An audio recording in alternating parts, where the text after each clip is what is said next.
most days I think I can, and I would like to instill that discipline in myself because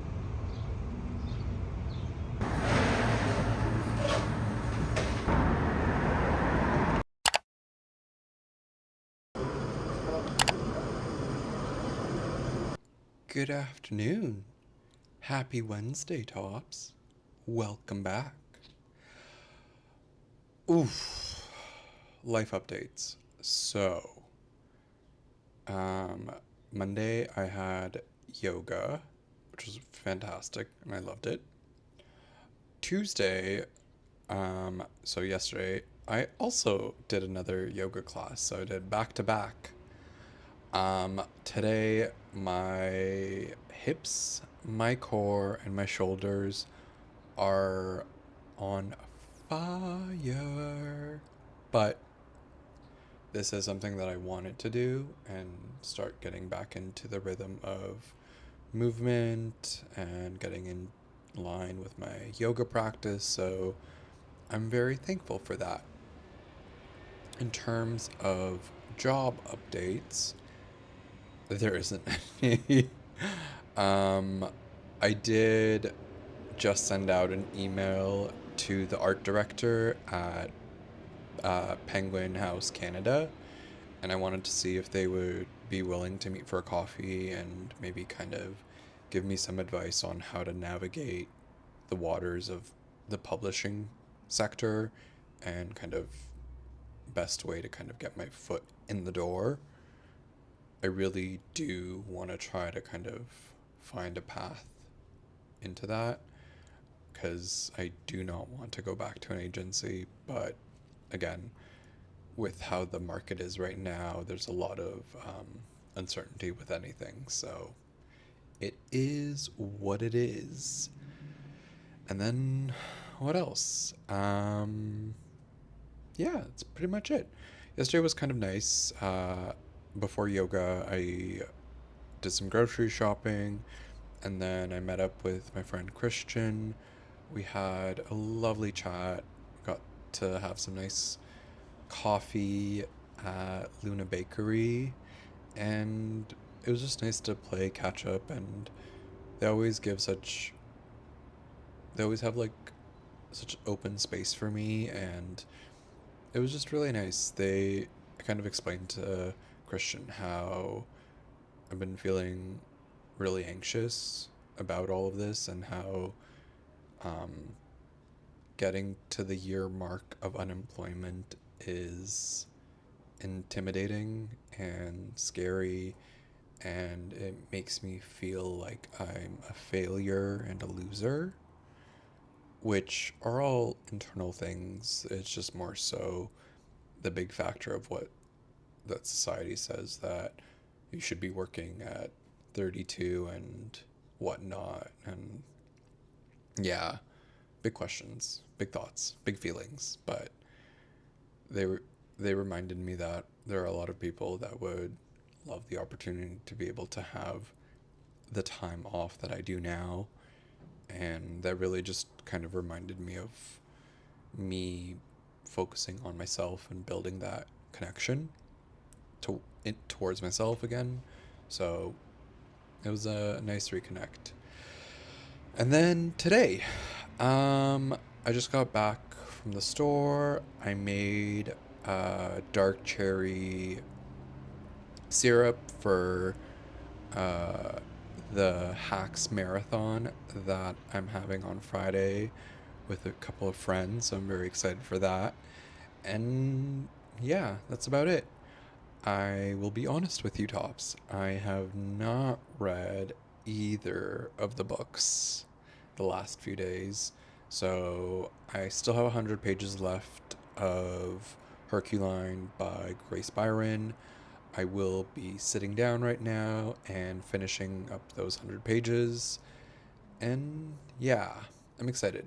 I'm excited to kind of give a recap and how I feel. I think Byron has done a beautiful job, and I'm really astonished by this book. And it's fast, it's spooky, it's everything I kind of needed to get out of my head and really just like think about transness and everything else that's happening on in the world. Okay, that was a lot of rambling. The other update. So I finally heard back from the quotes for periodical bookmarks. I sent off the files, so hopefully within the next couple of days, I get to go pick them up and I will share them with you guys. So I'm excited for you to see how they look. Other than that, there's not really much else to update you guys on. I'm just kind of being slow and taking it day by day, which is all I can really do. All right, I will let you tops go. Have a fantastic Wednesday. I hope it's sunny where you are. I hope you get to be outside for a good chunk of time. And please let me know what you've been reading and what you've been watching. I'm kind of been lacking on the watching and listening stuff last few weeks. I just haven't been itching for it. So any recommendations, please leave them in the comments below. All right, bye tops.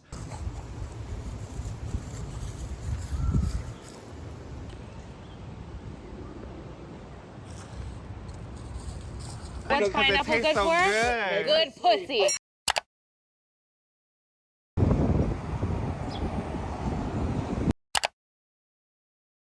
Feel about a whole pick. I hate it. Oh, there's something grotesque about just like that sprawled out thing in the middle of a man's body.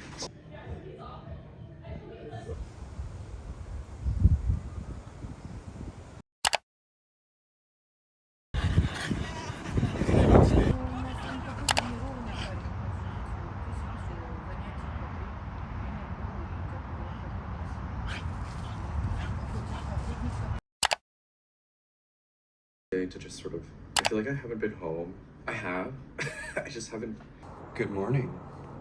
Happy Monday. I know that was off pitch, but happy Monday tops. I am excited to jump on and give you a recap of the last couple of days. I know I haven't done a long form vlog in a second, so here we go.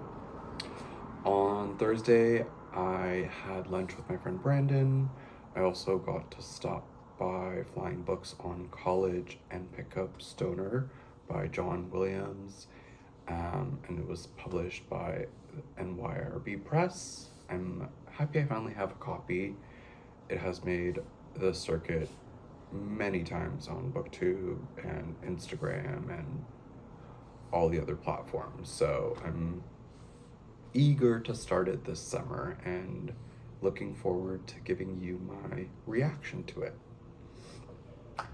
On Friday, I ended up hanging out with my friends Ness and Matthew. We had a little farewell to Deborah from Hack's viewing party.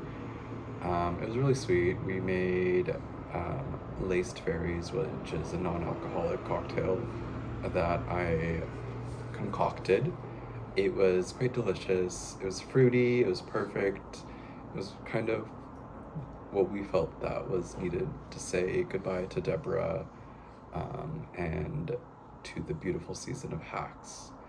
That was a whirlwind of emotions. We cried. We laughed. We really just like shared a space together, and that was really beautiful. On Saturday, I took Yuki to the dog park. Now that he's been neutered, he absolutely loved it. He was so happy. He just, 45 minutes of just like endless zoomies, just vroom, vroom, vroom. It was fantastic. It was nice to see him be so excited and just let out his energy. And then in the evening, Andrew and I went over to a friend's place for dinner. It was nice to just catch up with them. We had some beautiful conversations, some delicious food, and just a beautiful, calm night. And then I passed out in the car. So, yeah, there's that. And then Sunday was really nice. It was slow. We took Yuki again to the dog park. He was having the time of his life, and Sunday there was a lot more dogs there, so he was just so full of energy, playing with the big dogs, playing with the little dogs. He just met another Frenchie there. His name was Max, and these two flat-faced dogs just hamming it out, essentially. The little beefcakes walking through. And then gave Yuki a bath. And then later in the evening, we met up with our little core group of friends, our fully floppy tops. And it was nice. It was a beautiful evening of conversations, of care, of laughter, and just, I don't know, making space for each other and really showing up, you know? Sorry about that. But yeah, that was Sunday, and then I think I came home around like 1 and then crashed out. So yeah, that was kind of the recap of the last couple of days. In terms of life updates, really, there's not much to update you guys on. Still looking for a job, and that is okay. Periodical is going into print this week. I'm buckling down, finishing that editor's note and sending it off because all the other elements are pretty much done. And then big launch next month, very excited. Issue 1, my baby's coming to life, so yay. Sorry about that. Now, in terms of reading, I ended up finishing Grace Byron's Herculine. I didn't want to give a review right away because I really did want to kind of sit with it. I noticed that sometimes I give a review, but then I look back and I'm like, I don't really agree with that. So I really gave myself a couple of days post finishing, and so now I'm ready to actually talk about it. I loved what Byron did with being able to talk about transness, to talk about girlhood, to talk about how we need to be aware of our traumas and also make space to move through them. There was a lot of beautiful moments and beautiful scenes. I was also really just overjoyed by being able to read about T4T sex scenes. I think it was a beautiful way for an audience to understand that all bodies, all shapes, all forms are sexual creatures, and we shouldn't discriminate against that. It was really, really beautiful and captivating. I felt that the story progressed really smoothly up until the end for me. That's where I kind of felt womp womp about it. But again, that's just my opinion. It's what I took away from it. There is nothing wrong with that. I think I was just expecting a different type of ending for how much information, for how much just like understanding that Byron gave towards transness and the kind of spectrum of it and the supernatural relations to it. I just wanted kind of something different, and again, that's okay. I would definitely recommend it for anyone that just wants a very fun and enjoyable read. I sat down and I just, like, it was so quick. Like, you can honestly finish it in like 2 sittings. It makes you really, I don't know, kind of just understand that someone can have all this past trauma and still yearn for a sense of connection, and they face bigger challenges when society kind of puts this kind of monstrous relation on you, and now you have to not just navigate your gender spectrum, but also navigating how you present yourself in this day and age, and the endless kind of conversations of why is someone else getting this and I can't seem to make that move, and chasing your goals. And yeah, it was a lot of kind of like very much millennial relations to what I'm going through and a lot of my friends are going through, and these conversations that we're all having. And yeah, I really enjoyed it. I think if you want a quick, sharp read, this would be perfect. Just to like throw in your bag, go to the beach, and knock it out. Yeah, that's really all I have to say about Herculine. I would probably change the ending, but again, I'm not the editor, I'm not the writer. I'm just the person observing from the reading perspective. Yeah.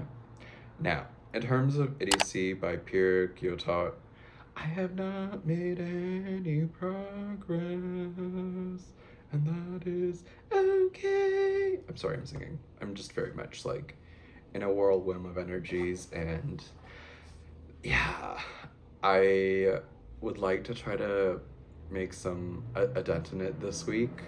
I've been kind of stuck on page 50, and I know that's okay. There's nothing wrong with that. This is a challenging book. There is a lot of very structured prose, and Guyotat's kind of philosophical perspective, but also the just attention to detail that he gives to play out a scene. And so you really kind of have to be focused in on that, which maybe I'm not in the right headspace right now to be reading that book. But again, I would like to challenge myself to finish it and talk about it with you guys. Now, I finally started a NetGalley account, and one of my crushes has a new book, Jordan Tannahill, who is also from Canada. So his new book comes out September 8th, published with FSG Press. So already I'm excited for it. I saw the cover, I was sold on it. I knew I had to kind of also read it. So I got a copy of it, and I am halfway through. I flew when I tell you that book. Like, in 2 hours, I was just like reading, and ooh. So the book is called The Living Realm. It follows this archaeologist who lives in Berlin, and it covers kind of his experience through cruising in this one specific park/beach area in Berlin, or Germany, I think, more or less. I don't remember the exact town. I will add it in the notes below. But he's much older. He's survived the AIDS epidemic. He survived all these past experiences, and now he is in this time where he's kind of going through it, but he's noticing all the ghosts of his lovers who have passed, who either have went away from AIDS or other deaths. And it's so interesting because, again, there's this haunting feeling and this yearning to understand what we learn from our past lovers, who kind of stays with us even though when they're not there. How can we gain closure? Which also really mimicked and echoed off Grace Byron's book, where it's, again, trauma, relationships, what do we gain, what do we leave, how do we make space for others. And I think that also kind of echoed off really well off Didion's Play It As It Lays, where what happens when we become I fully lost the word that I was going to say, but what happens when we become ostracized or seen as not needed. And then again, this question of what is my value, how do I manage myself through trauma, and where does that all lead me to? So I found that there's been a really beautiful through line within these books, all from different perspectives of sexuality, whether it's heterosexuality, trans identity and embodiment of becoming yourself, or queerness. I guess like all of the aspect could be under queerness, because there is a lot of kind of queer identities within all three of those books. But yeah, it's wild. It's wild. I'm really enjoying how my reading has been finding connections to the kind of monstrosity that society places on women's bodies, that places on trans bodies, but also places on the kind of gay elderly male bodies. So it's been really beautiful. I think Tannahill does a really beautiful job. I know I went on a full rant on everything, but I'm back at the point that I was going through. But I think Tannahill does a really beautiful job with painting this picture of this elder gay man who is still very active, is still cruising, is still taking action and performing sex, like sex is needed to be performed.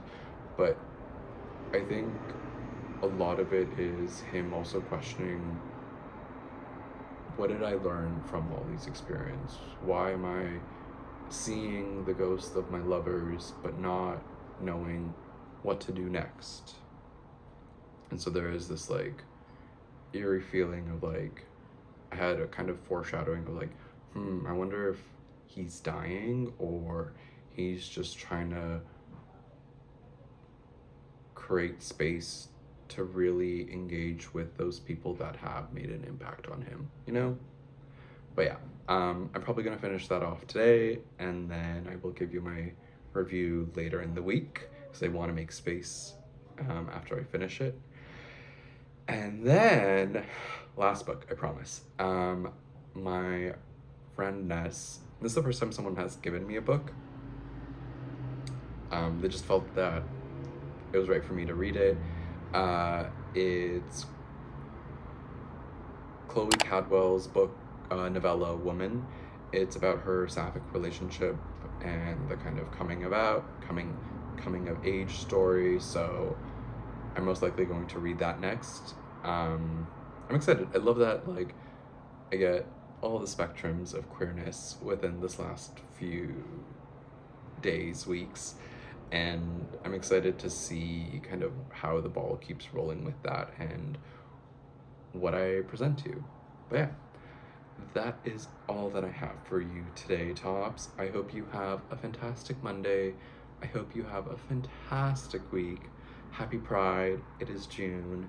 We are in peak Gemini season, so speak your truth, say it loud, and be as faggoty as you need to be this month, and do not apologize for yourself ever.